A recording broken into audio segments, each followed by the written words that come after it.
अस्सलामुअलैकुम नाज़रीन, आप देख रहे हैं प्रोग्राम आज 7 बजे और मैं हूं आपके साथ सवेरा भट्टी। बात करेंगे बांग्लादेश की अदालत की जानिब से जो साबिक वज़ीर आज़म शेख हसीना वाजिद को सज़ाए मौत सुनाई गई है। इंसानियत के खिलाफ जराइम का मुर्तकिब करार दे दिया गया है और इस केस के लिए कायम इंटरनेशनल क्राइम्स ट्रिब्यूनल ने मुजाहिरीन पर क्रैक डाउन और फायरिंग का हुक्म देने के इल्ज़ाम में भी साबिक वज़ीर आज़म शेख हसीना वाजिद को सज़ाए मौत सुना दी है, जबकि मुजाहिरों के दौरान तकरीबन 1400 अफराद हलाक भी हुए थे। अदालत ने 453 सफ़ात पर मुश्तमिल तफसीली फैसला जारी कर दिया है। शेख हसीना पर तलबा तहरीक को कुचलने के लिए ड्रोन, हेलीकॉप्टर्स और मौलिक हथियारों के इस्तेमाल का भी इल्ज़ाम है। ख्याल रहे कि शेख हसीना ने 2024 में तलबा तहरीक के खिलाफ क्रैकडाउन के अहकामात दिए थे। मुजाहिरों के दौरान 1400 अफराद हलाक हुए। शेख हसीना 1996 में पहली मरतबा मुल्क की वज़ीर आज़म बनी। उन्होंने मजमूई तौर पर 20 बरस तक हुक्मरानी की, जबकि इक़्तिदार से बेदखली के बाद से शेख हसीना भारत में मौजूद हैं और इस केस का फैसला उनकी गैर हाजिरी में सुनाया गया है। भारत की गोद में बैठी हसीना वाजिद फैसले के बाद धमकियों पर उतर आई हैं। उन्होंने अपने खिलाफ इल्ज़ामात को झूठ पर मबनी करार दे दिया। कहा, हर चीज़ का हिसाब लिया जाएगा, मेरे खिलाफ लगाए गए इल्ज़ामात झूठे हैं और मुझे इसकी कोई परवाह नहीं। दूसरी जानिब बांग्लादेश ने भारत से हसीना वाजिद की हवालगी का भी मुतालबा कर दिया। बांग्लादेशी वजारत खारजा ने यह भी वाज़ेह किया है कि मुजरिमों को पनाह देना भारत का गैर दोस्ताना इक़दाम है। साबिक वज़ीर दाखिला असदुज़्ज़मा कमाल को भी हवाले किया जाए और मुजरिमों को पनाह देना इंसाफ की तौक़ीरी है, ये कहा गया बांग्लादेश की जानिब से। इसी पर बात करने के लिए हमारे गेस्ट हमारे साथ मौजूद है। हमें ज्वाइन किया स्टूडियो से न्यूज़ कराची के ब्यूरो चीफ इम्तियाज़ फ़ारान साहब और लाहौर से जुल्फ़िकार राहा साहब हमारे साथ मौजूद हैं, जबकि इस्लामाबाद से आज़म मलिक ने भी हमें ज्वाइन किया है। सबसे पहले रुक करेंगे आज़म मलिक साहब का और उनसे बात का आगाज़ करना चाहूँगी। आज़म मलिक साहब, बांग्लादेश की साबिक वज़ीर आज़म शेख हसीना वाजिद सज़ाए मौत का फैसला आ चुका है, लेकिन सवाल ये है कि वो इस वक्त भारत में मौजूद हैं, तो क्या सूरत हाल बनती नजर आ रही है आपको? जी सवेरा, बहुत शुक्रिया। आप देखें, हसीना वाजिद जो हैं वो बरसों तक अपने मुल्क की सबसे ताकतवर शख्सियत थी। रियासती मशीनरी उनके इशारे पर चलती थी, अदालतें उनके फैसले को वजन देती थी, मीडिया उनके बयानी के मुताबिक सांस लेता था। मगर जब वक्त का पहिया पलटा तो वही इदारे, वही अदालतें, वही कवानीन एक लम्हे में उनके खिलाफ हो गए। हम्म। ताकत जो कल ओढ़नी थी आज फंदा बन गई है। सही। देखें, अब अदालतों ने जो उनके खिलाफ ये फैसला दिया है, मैं समझता हूँ कि ये एक ऐसा आईना है जिसमें हम भी, पाकिस्तानी सियासतदान भी अपनी शक्ल दे सकते हैं। देखें, मैं ये समझता हूँ कि ये जो सज़ा है जो हसीना वाजिद साहिबा को दी गई है, इस वक़्त का जो बयानिया है वो हसीना वाजिद के खिलाफ है। पूरे मुल्क के हम्म। अंदर जो तलबा तहरीक को कुचलने के लिए उन्होंने आगाज़ किया और उसमें आपको पता है मुतअद्दिद हलाकतें हुई। तकरीबन जैसे आप बता रही हैं 1400 से जी। ज़ायद लोगों को हिरासत में लिया गया। हसीना वाजिद एक अरसा तक भारत की ज़ुबान बोलती रहीं। जी। आपको पता होगा कि पाकिस्तान को उन्होंने हमेशा एक साइड पर करके और इंडिया के साथ अपने जो ताल्लुकात थे वो इस्तवार किए। मैं हम्म। समझता हूँ सवेरा कि हसीना वाजिद की मौत जो है वो जनूबी एशिया के हर हुक्मरान के लिए एक तहरीर है, सही। साफ, तेज़ और बेरहम। ये बताती है कि ताकत का खेल कभी भी जीत कर खत्म नहीं होता, ये हमेशा लौट कर आता है ठीक और है। अक्सर उस हाथ को भी काट लेता है जो उसे मजबूत बनाता है। या जिस जिस आशियाने पर आप बैठे होते हैं और आप ये समझते हैं कि आपको कोई नहीं छेड़ेगा, कोई तंग नहीं हम्म। करेगा। आपको पता पाकिस्तानी सियासत में भी ऐसी एक बहुत सारे ऐसे हादसात हुए, कभी हाइब्रिड रजीम बनाई गई और कहा गया कि आइंदा 10 साल के लिए अब इस मुल्क के ऊपर यही आज़म कुछ मलिक रहेगा। साहब, लेकिन आपने आज़म मलिक देखा साहब, कि वक़्त फैसला कितना तो सुना बेरहम दिया गया और है, ज़ालिम होता है। फैसला सुना दिया गया है साबिक वज़ीर आज़म जो बांग्लादेश की हैं उनके खिलाफ, लेकिन आपको लगता है भारत बांग्लादेश के इस वज़ीर आज़म को मुतालबा भारत की जानिब से माना जाएगा, क्योंकि बांग्लादेशी वज़ारत ख़ारजा ने भारत से मुतालबा किया है इनको वापस नहीं भेजने सवेरा, का? देखिए ये तो नहीं सवेरा, ये तो नहीं होगा। भारत, आपको पता है हसीना वाजिद साहिबा के दौर में भारत ने सरेआम खुले अल्फाज में जी। जो थी तलबा तहरीक को कुचलने के लिए हसीना वाजिद की गवर्नमेंट को सपोर्ट भी किया था सही। और भारत इसके पीछे प्रॉपर तौर पर उसको सपोर्ट कर रहा है। और मेरा नहीं ख्याल कि वो हसीना वाजिद साहब की जो हवालगी का मुतालबा बांग्लादेश की तरफ से किया गया है वो होगा। दुनिया के मुख्तलिफ ममालिक के अंदर आपको पता है जब हुकूमतें टूटती हैं तो दूसरे ममालिक में जैसे आपको पता है शामी सदर जो असद थे उन्होंने जी। रूस में पनाह ली हुई है, तो अभी तक तो रूस ने उनको वापस नहीं किया। तो ये तो आज़म मलिक मुल्क जो साहब, होते हैं ये भारत डिपेंड करेगा सपोर्ट तो आने कर वाले रहा है, दिनों फिर के अंदर। बांग्लादेश के हुक्काम के पास क्या तरीके अख्तियार इसके बाद बच जाएगा अगर भारत मुतालबा नहीं मानता तो? देखिए उसके लिए कि सवेरा उसके लिए 3-4 तरीके बनते हैं। एक तो जी। आपने डिप्लोमैटिकली जो है वो दुनिया की अंदर जिस तरह से पाकिस्तान ने मार्का हक के बाद दुनिया को दिखाया कि भारत का असल चेहरा क्या है, और दुनिया के हर फोरम पर यूएनओ समेत हर उस फोरम पर वो जो डोजियर थे जिसके अंदर हुँ। ये मौजूद था कि भारत पाकिस्तान के अंदर अपनी प्रॉक्सीज के लिए दहशतगर्दी करता है और पाकिस्तान को खिते में डिस्टेबलाइज करने के लिए प्रॉक्सीज वॉर लड़ रहा है। तो हुँ। पाकिस्तान ने पूरी दुनिया के अंदर एक नेरेटिव डेवलप किया। तो मैं समझता हूँ बांग्लादेश के लिए ये बड़ा नादर मौका है। अगर वो सही। हसीना वाजिद की हवालगी चाहते हैं तो एक वो इंटरनेशनल कोर्ट के पास जाएं और यूएनओ के अंदर इसकी दरखास्त दायर करें और पूरी दुनिया को ये बताएं कि भारत जो है वो बांग्लादेश को डिस्टेबलाइज करने के लिए उसने हसीना वाजिद को अपने पास रखा और बांग्लादेश में सीरियस है हसीना वाजिद साहबा को अपने मुल्क में लाकर उनके खिलाफ जो है वो जो सजा हुई है उसके ऊपर इम्प्लीमेंटेशन करने के लिए। तो सही। उसके लिए उसे इंटरनेशनली जो फोरम है उनको अडॉप्ट करना चाहिए। जी। ठीक है, आज़म मलिक साहब, आप कह रहे भारत सपोर्ट करता है और बिल्कुल ये बात किसी से ढकी छुपी नहीं है। ज़ुल्फ़िकार साहब, जैसे कि आज़म मलिक साहब कह रहे हैं कि फ़ैसला तो दे दिया गया है, क्योंकि भारत तो ये सबको ही पता है, वज़ीर आज़म जो बांग्लादेश है साबिक, इनको सपोर्ट करता हुआ नज़र आया है, किसी से ढकी छुपी बात नहीं है। अब सवाल यहाँ पर ये आता है कि फ़ैसला दे दिया गया है, क्या सूरत हाल बनती हुई नज़र आ रही है? भारत मुतालबा नहीं मानता तो फिर बांग्लादेश के पास क्या इख्तियार रह जाता है? क्या फ़ैसला करेगा, फिर क्या इख्तियार करेगा इस पर?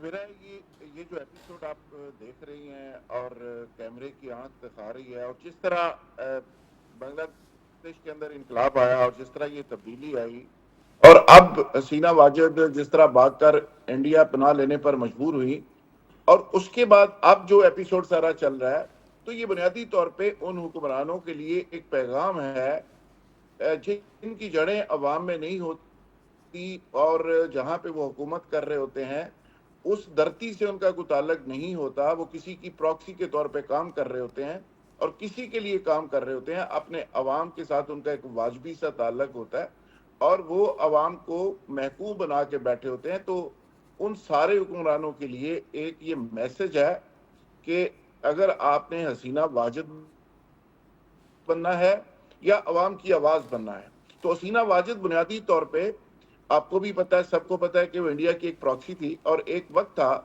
कि बांग्लादेश के अंदर जो सिलेबस बनता था स्टूडेंट्स का, वो भी इंडिया से अप्रूव होके आता था और इंडिया उसको अप्रूव करता था कि कौन सा सिलेबस कौन से लोग पढ़ाएंगे और वहां से जो नई नस्ल तैयार होगी वो कैसी तैयार होगी। लेकिन इसके बावजूद सही।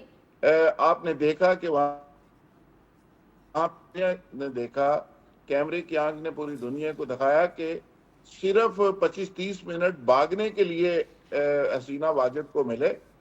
और जब आप इस तरह की डिक्टेटरशिप करते हैं और इस तरह का जुल्म लोगों के ऊपर करते हैं, और 98-98 साल के जो बुजुर्ग थे उनको फांसियों के ऊपर लटकाते हैं, और वहां पे यानी इस्लाम से तो वैसे ही चिढ़ थी हसीना वाजिद को, जिस तरह जमात इस्लामी को और जमीयत के लोगों को जुल्म का निशाना बनाया गया, हुँ। इस्लाम का नाम लेने वालों को जुल्म का निशाना बनाया गया। तो उस जुल्म की वजह से जी। आज मेरा ख्याल है कि हसीना वाजिद ये सिचुएशन भुगत रही हैं।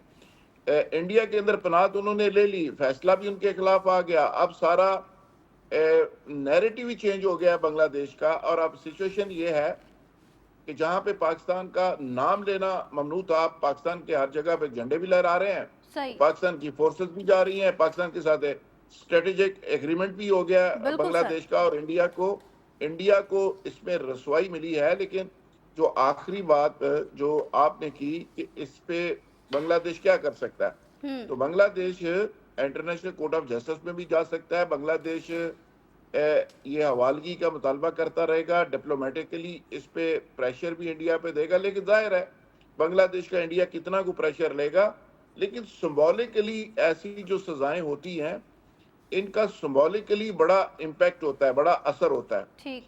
तो वो आए या ना आए, बांग्लादेश ने साबित कर दिया कि इस तरह के जाबर जो लोग होते हैं, जो जालिम लोग होते हैं, तो फिर कौम जब खड़ी होती है तो वो किस तरह से उनके साथ ट्रीट करती है।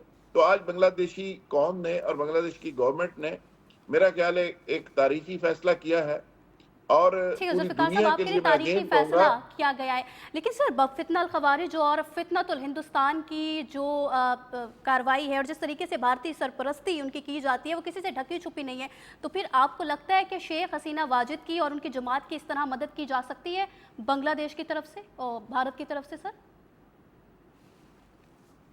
सॉरी, मैं आखिरी फिक्रा आपका नहीं सुन सका। जुल्फ़िकार साहब, फितना खवारिज और फितनतुल हिंदुस्तान की जो भारतीय सरपरस्ती किसी से ढकी छुपी नहीं है, तो क्या शेख हसीना वाजिद और उनकी जमात की भी इसी तरह मदद करने की कोशिश की जा सकती है? देखिए, इंडिया तो मदद कर रहा है। हम्म। मैं कहता हूं कि इंडिया ने मदद की, इंडिया की प्रॉक्सी के तौर पे वो काम करती रही, जिस तरह अफगानिस्तान में आज इंडियन प्रॉक्सी काम कर रही है।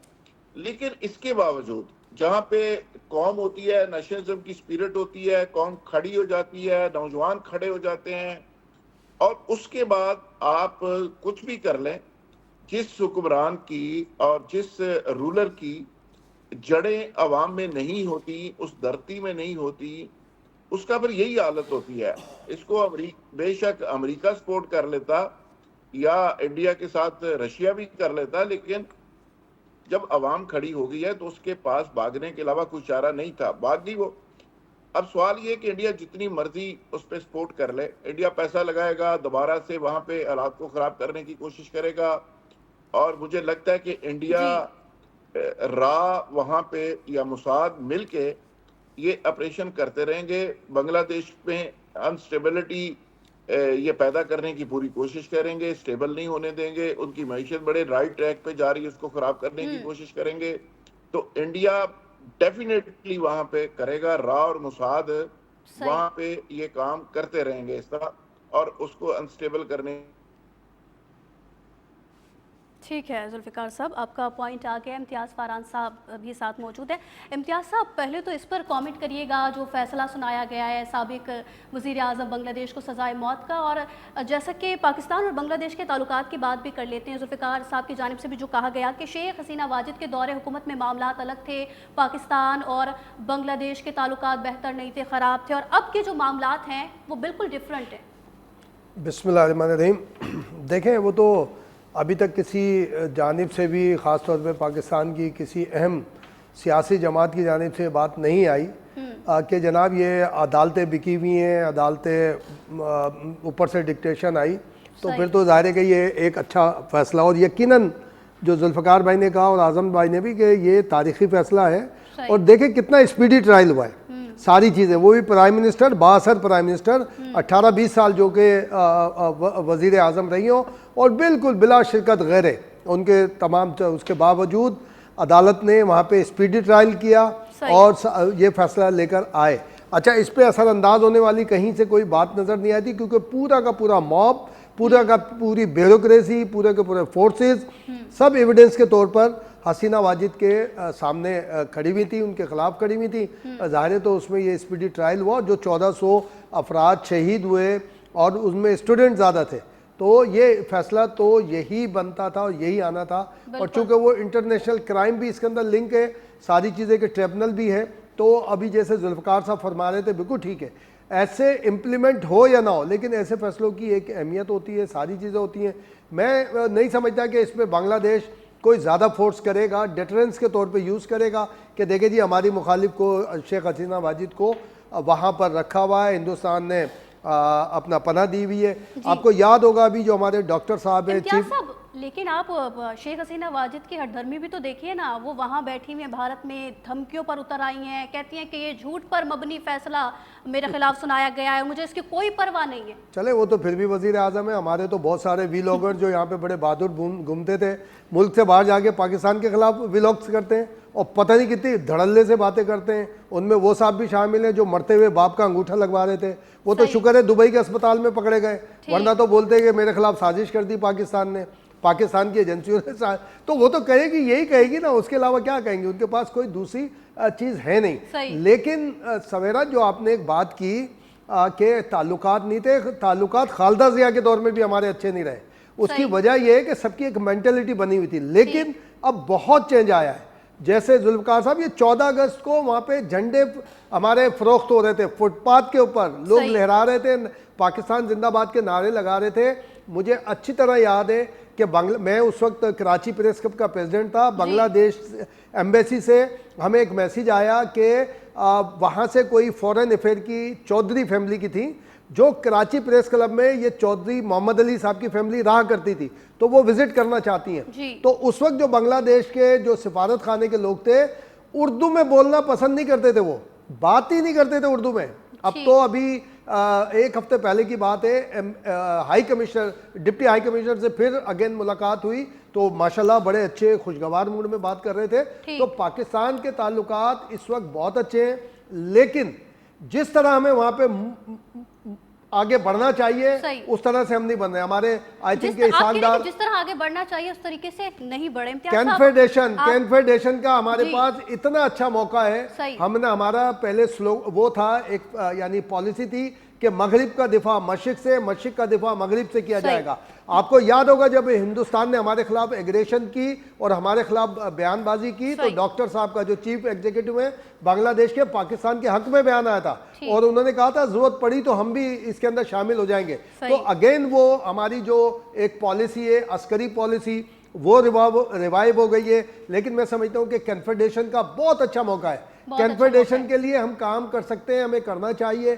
अगर बिहाइंड द सीन हो रहा है, ट्रैक 2 पॉलिसी के तहत हो रहा है, तो आई अप्रिशिएट। बट अगर नहीं हो रहा तो मैं रिक्वेस्ट करूंगा कि हम हमारे जो हुक्मरान हैं वो इस मौके को गंवाएं नहीं। जिस तरह से शहबाज शरीफ साहब की अमेरिका में मुलाकात हुई, डॉक्टर साहब से बहुत अच्छे तरीके से मुलाकात हुई, वहाँ का आउटपुट भी अच्छा आया, तो हमें कन्फेडरेशन की तरफ जाना चाहिए। और जिस तरह से सऊदी अरब से हमारा एक अच्छा मुआहदा हुआ है, हमें चाहिए कि हम बांग्लादेश से इस मौके पर ये मुआहदा करें, दिफाई मुआहदा भी करें। ठीक है, आपके लिए बांग्लादेश से इस मौके पर ये मुआहदा किया जाए, ये आपकी राय है। इम्तियाज साहब, आपका पॉइंट आ गया। जुल्फिकार साहब, जिस तरीके से आजम मलिक साहब की जानिब से कहा गया कि भारत सपोर्ट करता है, तो क्या भारत बांग्लादेश पर दबाव डाल सकता है शेख हसीना वाजिद की हवालगी के हवाले से? मेरा नहीं ख्याल। बांग्लादेश पे दबाव इंडिया ने पहले डाल के बहुत देख लिया और हसीना वाजिद को सपोर्ट करके देख लिया। और ये ऐसा नहीं है कि उस वक्त इंडिया पैसे नहीं लगाता था, सपोर्ट नहीं करता था, सब कुछ करता था, लेकिन इसके बावजूद हसीना को सिर्फ 35 मिनट मिले जब वो फरार हो सकी वहां से। तो मेरा ख्याल है कि इतना ही काम हो सकता था, इंडिया ने उसके लिए कर दिया और उसको पनाह दे दी।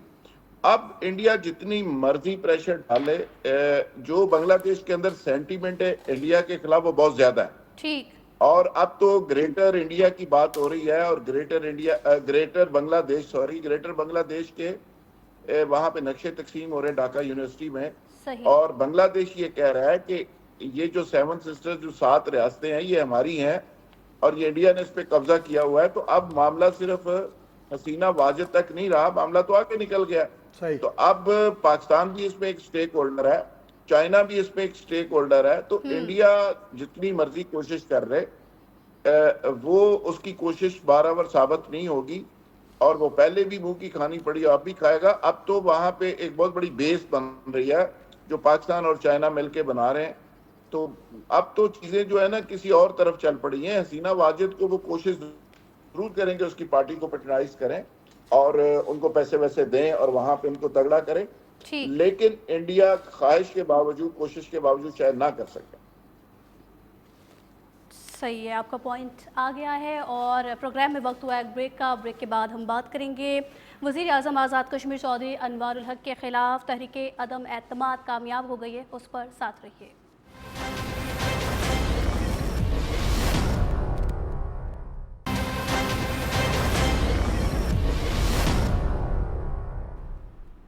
वेलकम बैक नाज़रीन। वज़ीर आज़म आज़ाद कश्मीर चौधरी अनवारुल हक के खिलाफ तहरीके अदम एतमाद कामयाब हो गई है और पीपल्स पार्टी के फैसल मुमताज़ राठौर आज़ाद कश्मीर के 16वें वज़ीर आज़म भी बन गए हैं। उनके हक में 36 वोट जबकि मुखालिफत में 2 वोट सामने आए हैं। नून लीग के नौरकार ने भी फैसल मुमताज़ राठौर के हक में वोट दिया है। अरकान असम्बली ने हाथ उठाकर राय शुमारी में हिस्सा लिया। चौधरी अनवारुल हक के खिलाफ पीपल्स पार्टी के चौधरी कासिम मजीद ने भी तहरीके अदम एतमाद पेश की थी। अदम एतमाद की कामयाबी के लिए 27 वोट दरकार थे और इससे पहले चौधरी अनवारुल हक का ये भी कहना था कि 2.5 साल तक अवाम की खिदमत यकीनी बनाने के लिए हर मुमकिन कोशिश की। उन्होंने नए आने वालों के लिए नए ख्वाहिशात का इजहार कर दिया है और कहा अब मुझे कोई परेशानी नहीं रही। आज़म मलिक साहब, आज़ाद कश्मीर में वज़ीर आज़म का इंतखाब और हुकूमत साजी ये काफ़ी अरसे से ज़ेर इल्तवा थी। अब जो है तहरीक अदम एतमाद कामयाब हो गई है, इसके बाद अब आप क्या मामला देख रहे हैं, क्या सूरत हाल नज़र आ रही है आपको? जी सवेरा, बिल्कुल देखें, आज़ाद कश्मीर में वज़ीर आज़म के खिलाफ जो तरीके अदम एतमाद की बुनियादी वजूहात थी, मैं समझता हूँ सवेरा, उसमें सियासी, अवामी और हुकूमती सतह जो थी वो बहुत ज़्यादा उसकी बुनियादी वजूहात थी। पिछले दिनों शदीद एहतजाज जो हुकूमत रोक नहीं सकी थी, आपको याद होगा। मैं समझता हूँ उस बहरान की सबसे अहम जड़ थे। ये एहतजाज सिर्फ मामूली मुजाहरे नहीं थे सवेरा, बल्कि अवामी मसाइल जैसे आज़ाद कश्मीर के अंदर महंगाई, बिजली और गंदम की कीमतें, तरक्याती फंड्स की गैर मुनसिफाना तकसीम और वफाक से एहसास महरूमी के बायस मुनज़्ज़म और वसी पैमाने पर उठाए गए सवालात थे। और सही। इसमें इतनी शिद्दत आ गई और इसका फैलाव इतना ज्यादा बढ़ गया कि हुकूमत को उसे काबू करना उसके बस से बाहर था। और ठीक। अवामी मकबूलियत चूंकि इस गवर्नमेंट की मौजूद नहीं थी, पुलिस इंतजामिया हरकत में आई, लेकिन वो इस इतने बड़े मॉब को रोकने में कामयाब नहीं हो सकी। तो मैं समझता हूँ सवेरा कि इन मुजाहरों ने जो अनवारुल हक साहब की हुकूमत थी, उसकी सियासी साख को नाकाबिल तलाफी नुकसान पहुंचाया। अवामी दबाव जो आज़ाद कश्मीर के अंदर जो एहतजाज हुए, उससे ये दबाव बढ़ा और कबीना बेबस हो चुकी थी। वज़ीर आज़म साहब तो बेबस थे ही। इस मौके पर मैं समझता हूँ कि अपोजिशन ने ये एक फ़ायदा उठाया और वो अदम एतमाद सही। की तहरीक ले आए। बड़ी मौसर तहरीक थी और आज वो मौसर तहरीक कामयाब हो गई। इस कमज़ोरी का फ़ायदा उठाते हुए रियासती इदारों ने भी एक ऐसे फ्रीक के साथ खड़ा होना मुनासिब समझा और या वो समझे कि गैर जानबदार रहें। चूंकि जब हुकूमत अपनी साख होती है, तो जो इदारे होते हैं, जो गवर्नमेंट को चला रहे होते हैं, वो फिर किसी एक साइड पे नहीं रहते, वो फिर अवाम की तरफ उनका रुझान हो जाता है। जाहिर है, जब इतने बड़े पैमाने के ऊपर ये एहतजाज हुआ, सही। तो जाहिर है रियासती इदारे कैसे खामोश रह सकते थे। ठीक। आज वोटिंग हुई। ये मैं समझता हूँ सवेरा, ये सियासी वाकया महज हुकूमत की तब्दीली या अपोजिशन की चाल नहीं थी, बल्कि अवामी मुतालबात और उस नाराजगी का आकाश थी जो आज़ाद कश्मीर में हम गुज़श्ता कई महीनों से देख रहे थे। अब मैं समझता हूँ सवेरा कि सियासी इस्तेहकाम कायम रखने के लिए अब इस हुकूमत को जो अभी आपने बताया, फैसल राठौर साहब हैं जो नए प्राइम मिनिस्टर जो हैं वो नामजद हुए हैं, उनको अब ये अवामी मसाइल हल करने में, सियासी इस्तेहकाम कायम रखने में और साबका हुकूमतों की खास तौर पर जो सियासी गलतियां थी ठीक। जो उन्होंने की, उससे सबक सीखना होगा। और इस पूरे मंजरनामे ने सवेरा ये वाज़ह कर दिया है कि आज़ाद कश्मीर में ठीक। अवामी ताकत, एहतजाज और सियासी शऊर हुकूमत की बका और सियासत की सिमत को मैं समझता हूँ बराह रास्त मुतासर कर सकता है। आज़म मलिक जैसा हमने साहब, देखा भी कि इन अनवार मलिक तमाम तर साहब। मामलात में मुस्लिम लीग नून वाज़े कर चुकी थी कि वो इस वजारत उज़्मा की दौड़ में शामिल नहीं होगी। अब इन तमाम तर मामलात के बाद क्या मनाजिर देख रहे हैं, सूरत हाल तब्दील होती नज़र आ रही है आपको? जी बिल्कुल, देखिए सूरत हाल तो तब्दील हो गई ना सवेरा, जब देखिए एक सिटिंग गवर्नमेंट जब होती है, जब सिटिंग गवर्नमेंट किसी भी बड़े बहरान के ऊपर काबू नहीं पा सकती, तो सही। आप अपनी जो मोरल होता है, अपना जो मॉरल वैल्यूज है वो खो बैठते हैं। इससे पहले जब आप ये बात कर रही थी हसीना वाजिद की, तो हसीना वाजिद की स्टोरी में क्या हुआ? हसीना वाजिद की स्टोरी में भी यही था कि आप जब अवाम की ताईद के बगैर अवामी फैसले करते हैं, तो अवाम उन्हें एक्सेप्ट नहीं करते। ये सियासतदानों को सही है गॉड जुल्फ़। से ये ठीक। सीखना होगा कि अवाम उसे सही। एक्सेप्ट नहीं करते। तो वही हुआ। अब पीएमएलएन जाहिर है वो इस सिस्टम से उन्हें पता चल गया कि अब जो रियासती इदारे हैं, अवाम है, अब वो इस नहज पर पहुंच चुकी है कि अब इस गवर्नमेंट को जाना ही होगा। तो उन्होंने तहरीक एतमाद की जो है वो उनसे गोड दिया और पीपल्स पार्टी ने आज गवर्नमेंट बना ली। जैसे मैंने पहले कहा, अब देखना होगा कि ये हुकूमत जो है आज़ाद कश्मीर के वो मामलात जिसकी वजह से साबिक़ हुकूमत के खिलाफ जो है तहरीक एतमाद कामयाब हुई, उसको अब कैसे लेके चलते हैं। ठीक। अवामी मसाइल जिनकी वजह से वो गवर्नमेंट गई, उसको कैसे हल करते हैं। ठीक है, आपका पॉइंट आ गया। जुल्फ़िकार साहब, जैसा कि आज़म साहब ने कहा कि ये हुकूमत की तब्दीली कोई चाल नहीं थी, जो अवामी मसाइल थे और जो मामलात आज़ाद कश्मीर में चल रहे थे, तो अदम एतमाद लाना ज़रूरी हो गया था। लेकिन अब जो पीपल्स पार्टी के फैसल मुमताज़ राठौर आज़ाद कश्मीर के 16वें वज़ीर आज़म बन गए हैं, अब इनको चाहिए कि सियासी इस्तेहकाम कम करने के लिए और अवामी मसाइल हल करने होंगे, इसी के साथ सियासी गलतियों पर सीखना होगा। आज़म मलिक साहब की जानिब से कहा गया, आप इस पर क्या कॉमेंट करेंगे? इत्तफ़ाक़ करते हैं?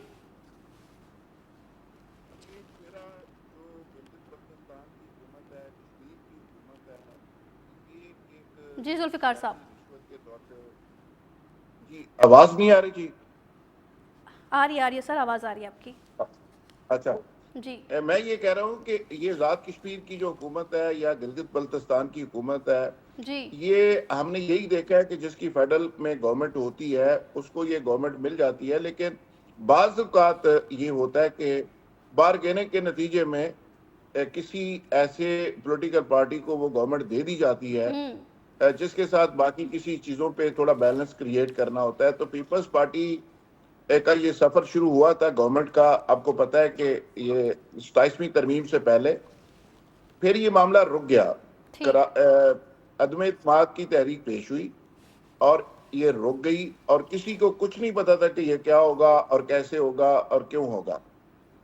फिर 27वीं तरमीम का मामला बीच में आया, फिर उसमें ये चीज़ें डिस्कस हुई, फिर पीपल्स पार्टी को उसमें क्लियरेंस मिल गई और 27वीं तरमीम पास हुई और उसके बाद ये एग्जीक्यूट हो गई ये तरीके अदम इत्मीद। तो कश्मीर के साथ हमेशा इसी तरह की सिचुएशन रही है, लेकिन जो आज़म साहब बात कर रहे हैं कि वहाँ पे एक्शन कमेटी ने, आपको पता है, एक तहरीक भी चलाई और उन्होंने साबित किया कश्मीरियों ने कि कश्मीर के अंदर, पाकिस्तान के इस हिस्से के अंदर एक काम ऐसा भी हो सकता है कि पब्लिक अगर खड़ी हो जाए सही। तो वो अपनी बात मनवा भी सकती है। तो उन्होंने बड़े जबरदस्त किस्म के मुतालबात थे, जो अवामी मुतालबात थे, लोगों के हक में मुतालबात थे, वो सारे के सारे उन्होंने प्रोटेस्ट के नतीजे में मनवाए।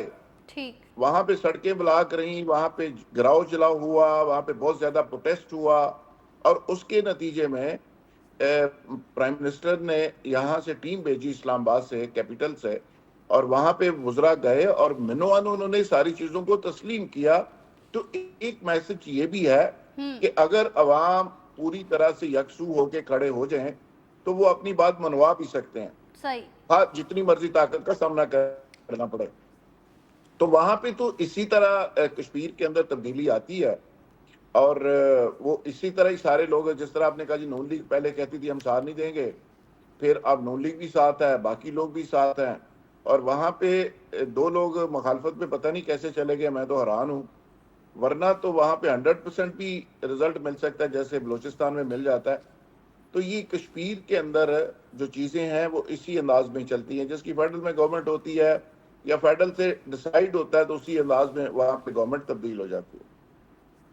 ठीक है जुल्फिकार साहब, ये तो वाज़ेह हो गया है कि हुकूमत अब पीपल्स पार्टी बनाएगी, तो क्या हुकूमत में नून लीग को शामिल किया जा सकता है?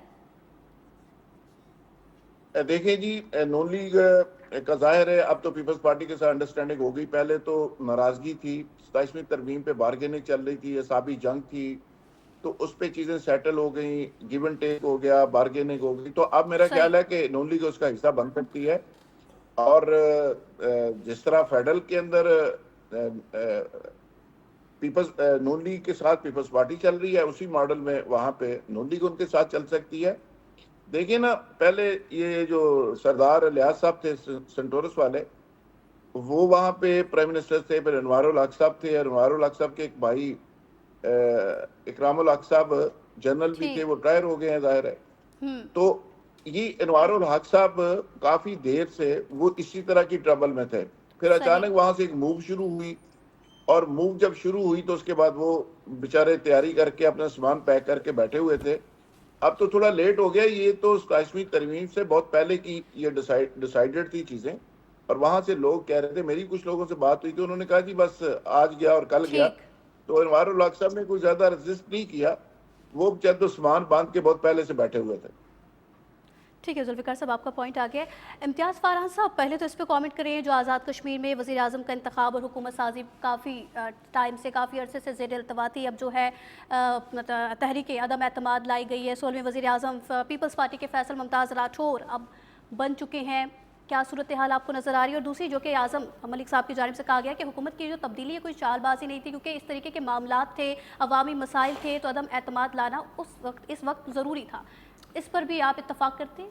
देखें सवेरा तहरीक दम एतमाद उस सूरत में तय किया गया कि जब अनवारुल हक ने रिज़ाइन करने से ज़ाहिर के इत्तेफाक नहीं किया या मुखालफत की या डट गए या जो भी आप कहें, क्योंकि जुल्फ़िकार साहब जैसे बात कर रहे हैं 27वीं तरमीम से पहले सूरत हाल बिल्कुल इसी तरह से उन्होंने कहा कि मैं आखिरी वक्त तक लड़ूंगा और अदम एतमाद, और क्योंकि ये एक्शन कमेटी का जो एहतजाज था उसके अंदर बाज़ चीज़ें चाहे वो अनवारुल हक साहब से मंसूब करें या उनकी हुकूमत के हवाले से मंसूब करें, उसके अंदर बाज़ चीज़ें पकड़ी गई थी या पॉइंट आउट हो गई थी कि वो कहीं ना कहीं फैसिलिटेटर थे और उन्होंने उस बात को तस्लीम नहीं किया उस हुकूमत के लोगों ने, तो फिर ये तय किया गया आला सतह पे भी, रियासती सतह पर भी और हुकूमती सतह पर भी कि तब्दीली आनी चाहिए। और ज़ाहिर है अभी बहुत सून, बहुत जल्द ड्यू है वहाँ पे आज़ाद कश्मीर में जो आम इंतखाबात हैं ड्यू हैं।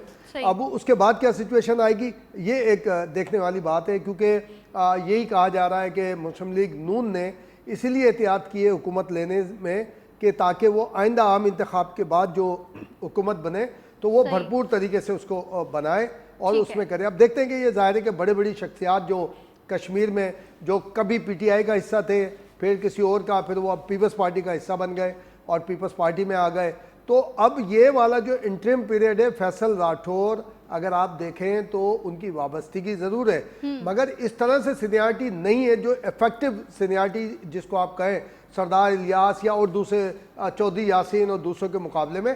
तो जाहिर है ये किसी ना किसी वजह से फैसिलिटेट किया गया है कि भाई ये प्राइम मिनिस्टर होंगे। जो कमिंग प्राइम मिनिस्टर है या जो इंतखाबात हैं उसमें देखते हैं कि क्या सूरत हाल बनती है। जो ज़्यादातर रास्ता जो हमवार हो रहा है वो हो रहा है मुस्लिम लीग नून के लिए। इस वक्त आप देखें तो सिंध, बलोचिस्तान, गिलगित बल्तिस्तान और ये कश्मीर भी पीपल्स पार्टी के डोमेन में आ गई। और मुस्लिम लीग नून को कहेंगे आप तो पंजाब के अंदर देखें आप खैबर पख्तूनख्वा में पीटीआई की गवर्नमेंट है और फेडरल में नून की हुकूमत है, यानी एक सूबे के अंदर नून की हुकूमत है। तो मैं समझता हूँ कि ये भी सारी चीज़ें हैं, 27वीं तरमीम, उसके बाद सारे मामला, तो अब लग रहा है कि जो मामला हो रहे हैं हम 27वीं तरमीम से आगे ही नहीं जा रहे, अब तो 28वीं तरमीम आने वाली है। 30 भी आएगी, 29 भी आएगी, 29 भी आएगी, 30 भी आएगी। हम तो आपसे कहते हैं कि ये सारे हमारे याद जो ये बैठे हुए आजम जो है, आजम की प्रेडिक्शन कम होती है, जुल्फकार राज साहब की प्रेडिक्शन रियल होती है, कोई फीड नहीं करता हमें। ये अल्लाह ताला का शुक्र है, अभी तक तो फीड नहीं करता। राय जरूर हम लोग उसे लेते हैं जब बड़ी बड़ी तब्दीलियां होती हैं, जो थिंक टैंक के लोग होते हैं कि यार इसमें क्या करना चाहिए कैसे। अल्हम्दुलिल्लाह डिक्टेशन वाला हम में से किसी ने मरहला दिया ही नहीं किसी को, राय वाली जरूर हमने दी है। तो ये होता है पॉलिटिक्स के अंदर।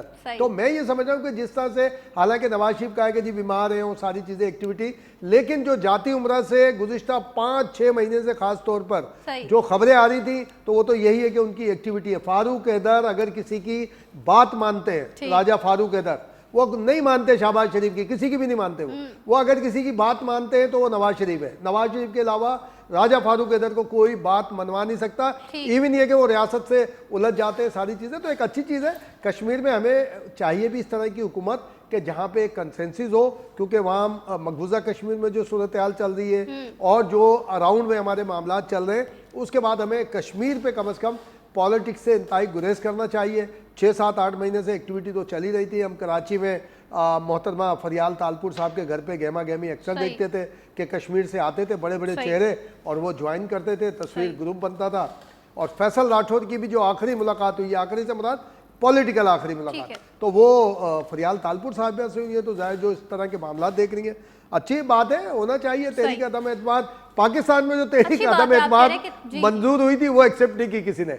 उसमें अगेन रेफरेंस के तौर पे आरिफ अलवी, सदर आरिफ अलवी स्पीकर को अगर असद कैसर को आप साइड कर दें तो सूरी जो डिप्टी स्पीकर थे और खुद इमरान खान, आइन की वायलेशन की केस बनता है। लोग बोलते हैं ना बड़ा जुल्म हो रहा है, जुल्म नहीं हो रहा, बड़ा फैसिलिटेट किया जा रहा है, कोई इसमें बात नहीं। और उस तहरीक अदम एतमाद की मौजूदगी में उड़ा दिया।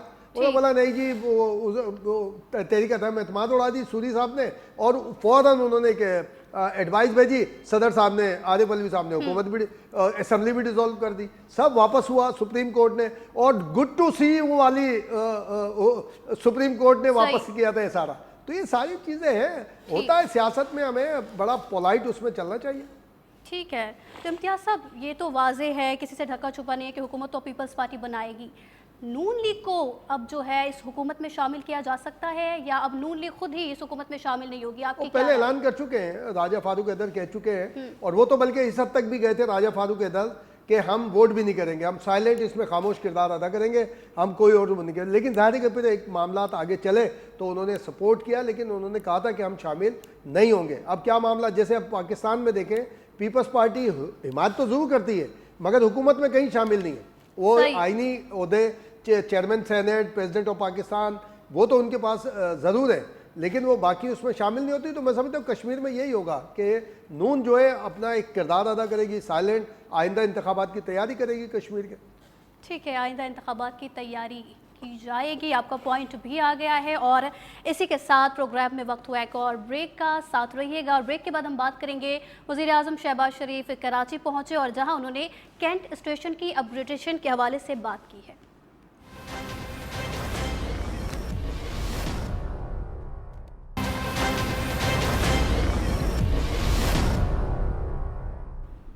वेलकम बैक नाज़रीन। वज़ीर आज़म शहबाज शरीफ कराची पहुंचे जहां उन्होंने कैंट स्टेशन की अपग्रेडेशन की इफ्तिताही तकरीब में शिरकत की।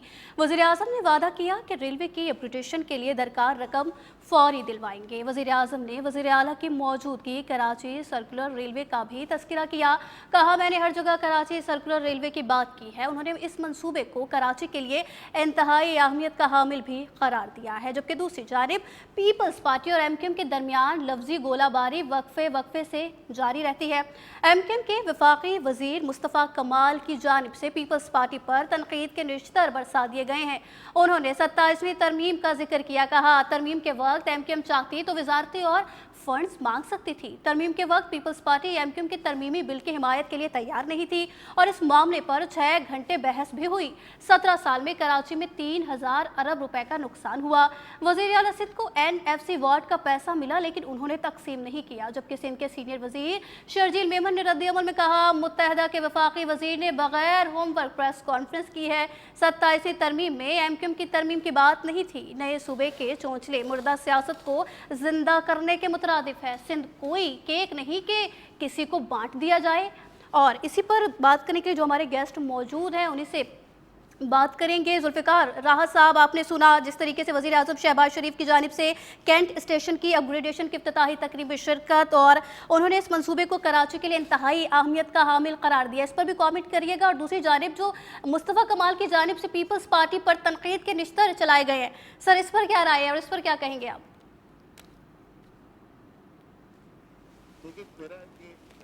जी जुल्फ़िकार साहब। देखिए सवेरा, आपको आवाज आ रही है मेरी? जी जी जी सर, अब आ रही है।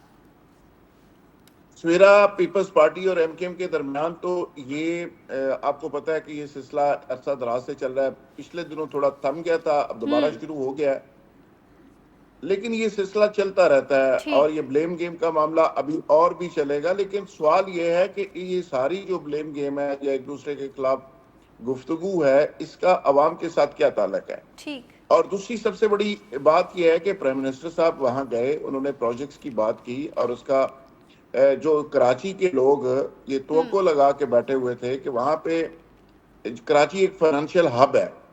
कराची का सबसे बड़ा इश्यू ये है जो आज दोबारा सारा उठाने लगा है कि वहां पे बिजनेस कम्युनिटी ये कह रही है कि दोबारा से बदकी पर्चियां आना शुरू हो गई हैं, लॉ एंड ऑर्डर का दोबारा से मसला पैदा हो गया है और वहां पे कई दफा बिजनेस कम्युनिटी गवर्नमेंट के टॉप ऑफिशियल्स को मिल चुकी है। इवन आसम मनीष साहब 2-3 मीटिंग्स कर चुके हैं, डीजी रेंजर्स को वो मिलते हैं।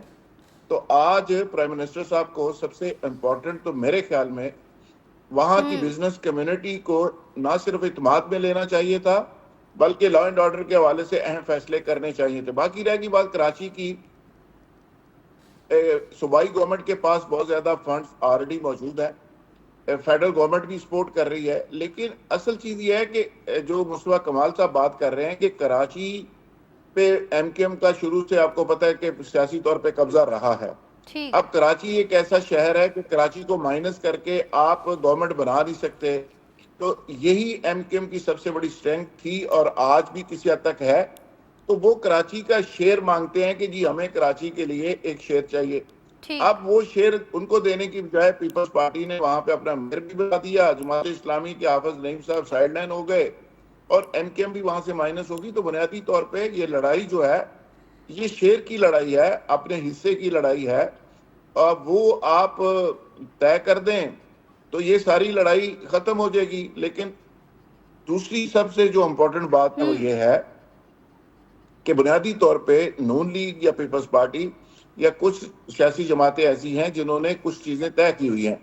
पंजाब के अंदर पीपल्स पार्टी की हालत देख लें, वो कोशिश के बावजूद यहाँ पे ऑर्गेनाइज नहीं हो रही। कराची के अंदर नून लीग की देख लें, वो पाकड़ पीपल्स पार्टी के लिए है, ये पाकड़ नून लीग के लिए है।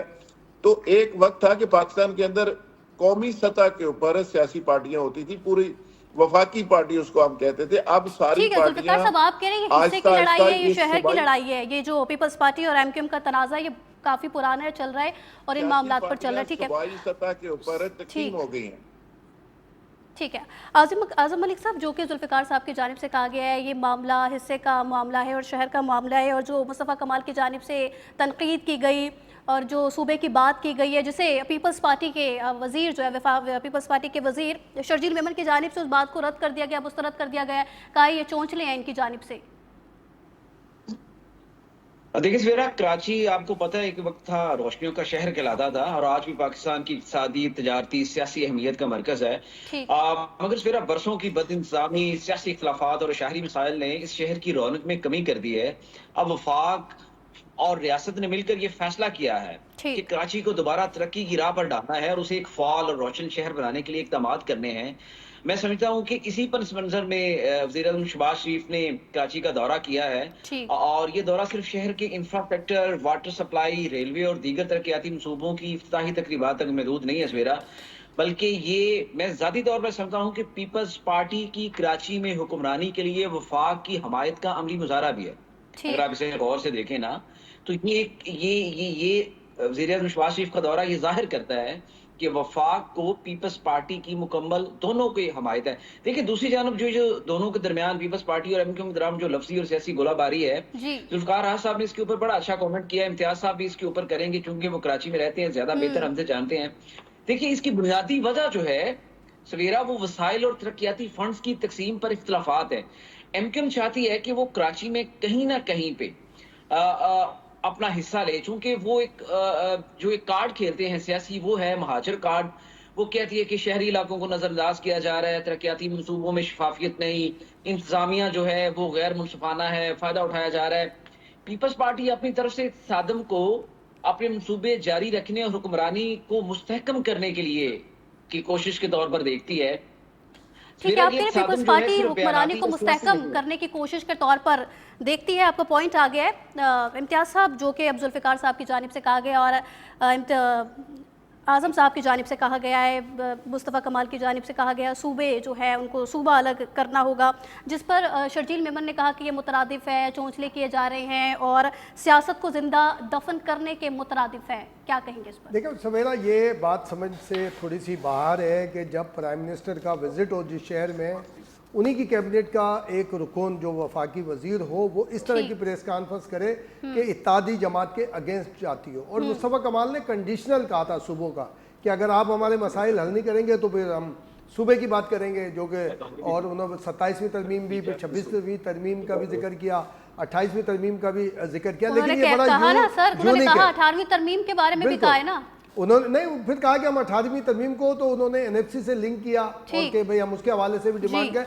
देखिए 18वीं तरमीम तो इस्टेब्लिशमेंट को अभी तक हजम नहीं हुई है जब से वो मंजूर हुई है। ठीक है, ये वो आप 2018 के इलेक्शन थे उसमें अगर अक्सरियत मिल जाती उस वक्त नवाज शरीफ एक पार्ट प्ले नहीं करते और पीटीआई के लोगों को जो मुस्लिम लीग क्यू में शामिल थे उनको अगर नून में नहीं लाते, जो बड़े बड़े नाम है उनमें से कुछ पीटीआई में चले गए, तो मैं समझता हूँ 2/3 मेजोरिटी लेके शायद उसी वक्त ये काम सारा का सारा हो जाता। तो वो तो पहले ही उन्होंने कंडीशनल बात की, मुस्तफ़ा कमाल ने उसका ज़ाहिर जवाब दिया। कराची में इस वक्त 5 तो बहुत बड़े मंसूबे हैं, उसमें शाहरा भुट्टो तो पूरा आगे लिंक है जी, M9 तक जा रहा है वो, फिर कोरंगी काजवे है, करीमाबाद अंडरपास है, BRT है, फिर जो ग्रीन लाइन है उसको आगे लेके जा रहे हैं। मंसूबे तो हैं लेकिन इसकी वजह से कराची डिस्टर्ब भी बहुत है क्योंकि डिले बहुत हुआ है काम।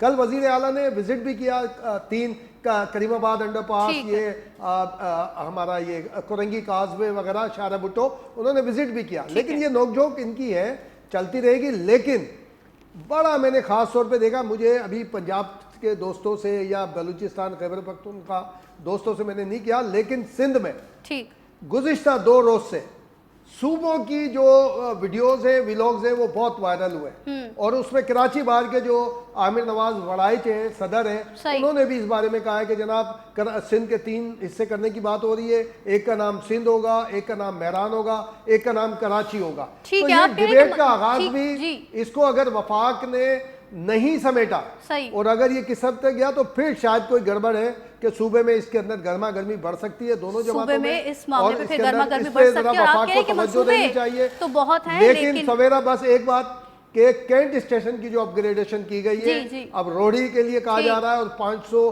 किलोमीटर की लाइन डालने की जो बात की जा रही है बहुत जबरदस्त काम हुआ है। ठीक इसी है। तरह तमाम स्टेशन अपग्रेड होने चाहिए ठीक है। जैसे हाल ही में लाहौर भी हुआ था। ठीक है, आपने ये भी कहा कि मंसूबे तो बहुत है लेकिन इससे कराची डिस्टर्ब भी बहुत रहता है।